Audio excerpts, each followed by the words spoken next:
Nio Inc., a stock that's been sliding since its 2021 peak. Stage 4 selling cooled. The 30-week moving average finally flattened. Stage 1 began. But the push towards $8 failed on weak volume, and the drop came on heavy selling.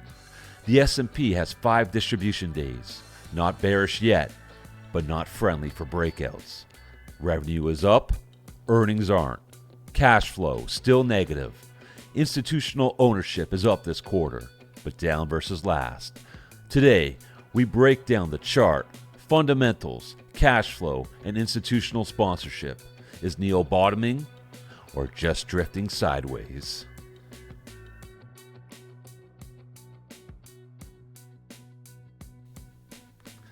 Let's begin by looking at Nio's chart.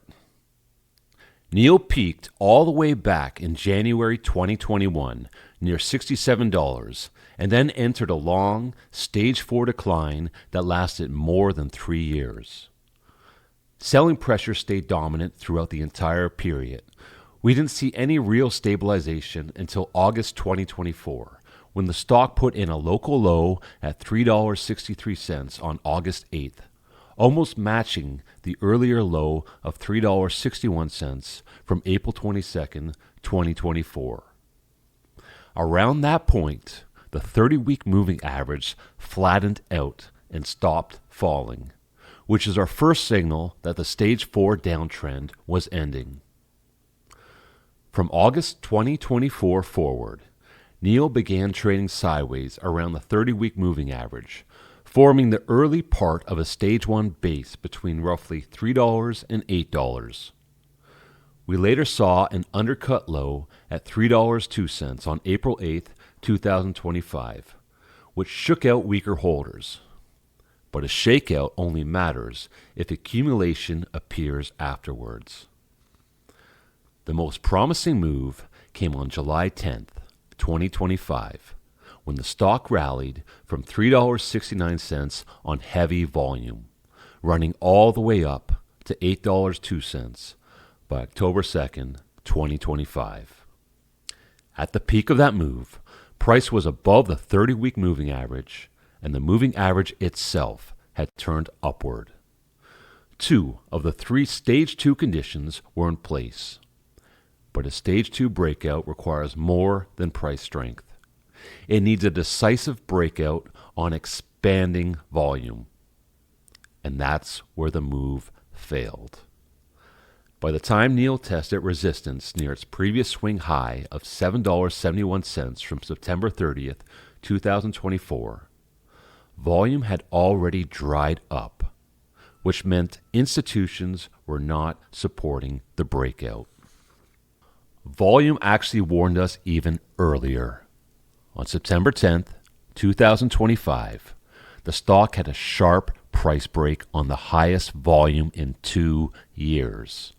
A clear sign of distribution, not accumulation. After the failed breakout, Nio sold off. A second rally attempt from October 17th through November 6, 2025 took place on contracting volume, which is opposite of what we want. Healthy setups show pullbacks on light volume and advances on rising volume. Here we saw the reverse. And after November 7th, the decline accelerated and the volume expanded on the way down, confirming continued selling. At this point, the stock trades well below its 30-week moving average, and the moving average itself has rolled over again to the downside. That's not the structure of a stock under accumulation, and not what we want to see for a stage 2 transition. And lastly, something that cannot be ignored. There is still a lot of overhead supply above the current price, especially near the $8 level. Any future breakout attempt will have to push through a wall of trapped sellers waiting to exit. So overall, Nio remains firmly in stage 1. The volume action isn't supportive. Institutions don't appear to be accumulating, and the trend has not confirmed a new uptrend. Until we see price reclaim the 30-week, the moving average turn up decisively, and a breakout through resistance on strong expanding volume, it remains early and still premature as a trade.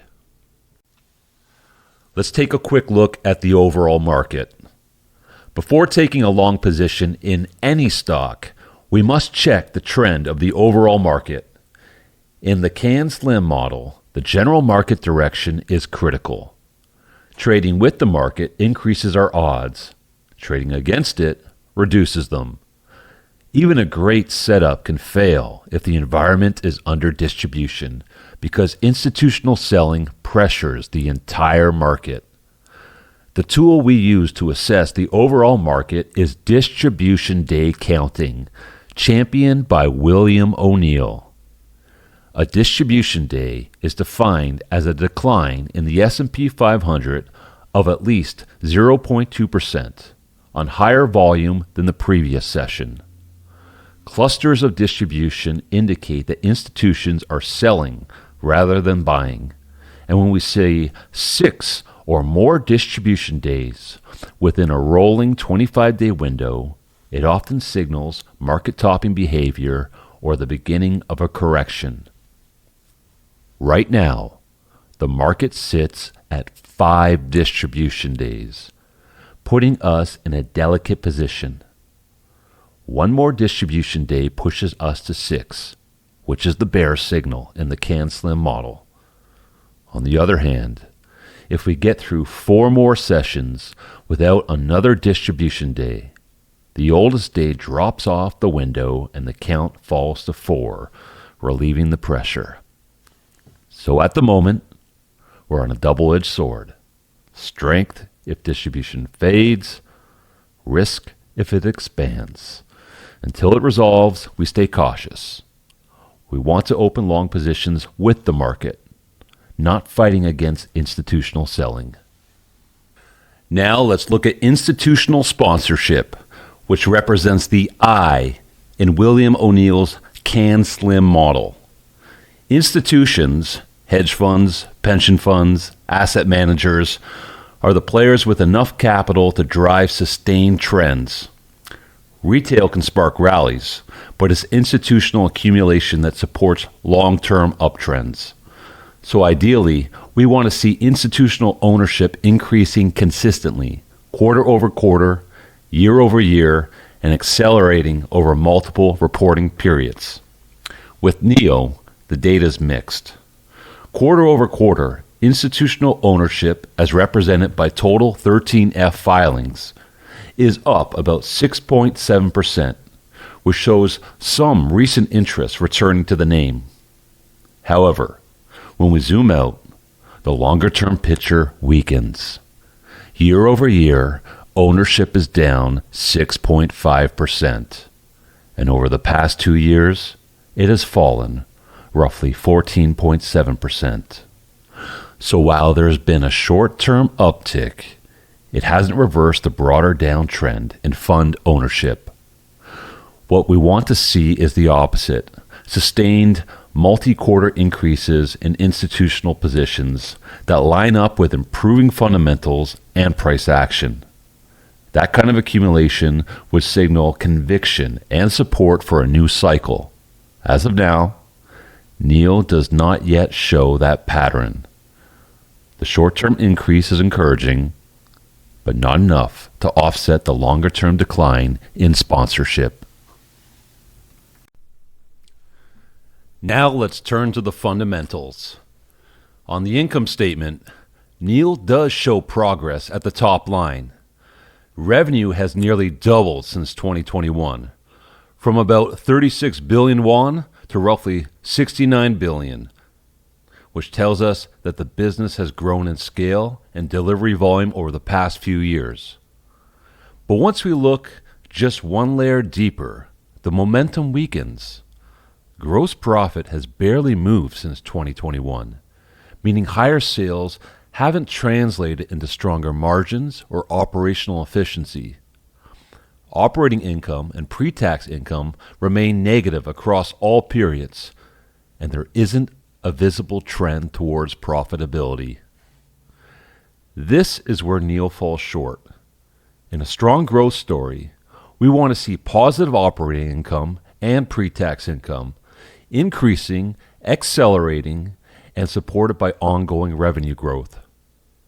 Revenue growth should lead to better margins should drive earnings expansion, and earnings should speed up over time. That is the kind of acceleration that earns institutional interest. In Nio's case, revenue is growing, but profitability isn't. Margins haven't expanded, operating income is still below zero, pre-tax income isn't trending upward, and earnings growth isn't accelerating. The business is scaling units, but not converting scale into operating leverage, and that's the core gap we see on the income statement. Once we move to cash flow, we see the downstream effect of that lack of profitability. Nio continues to burn cash through operations rather than generate it internally.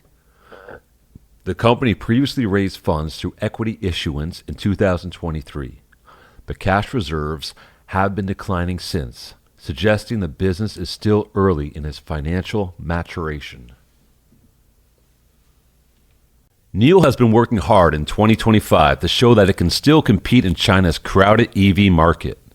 In the third quarter, the company delivered 87,000 vehicles, up about 40.8% year over year, and revenue rose to over 21 billion won, marking one of its strongest quarters in recent memory. Then, in November, Nio noted deliveries of over 36,000 vehicles, marking a massive 76% increase compared with the same month last year. This growth helped push its 2025 year-to-date deliveries well above prior years, an important statistic that shows Nio hasn't abandoned volume growth even as the broader EV sector evolves rapidly. Despite that delivery strength, the picture isn't entirely rosy. The company has recently been downgraded by some analysts, citing weaker demand and softening outlooks. Nio is also navigating a tough, increasingly competitive Chinese EV market, with rivals pushing hard on both price and innovation, and with pressure rising to export and expand globally. To answer that challenge, Nio is making a play for international markets. It's developing right-hand drive versions of its models and recently began exporting to places like Singapore, with plans to expand into Southeast Asia and the UK next year.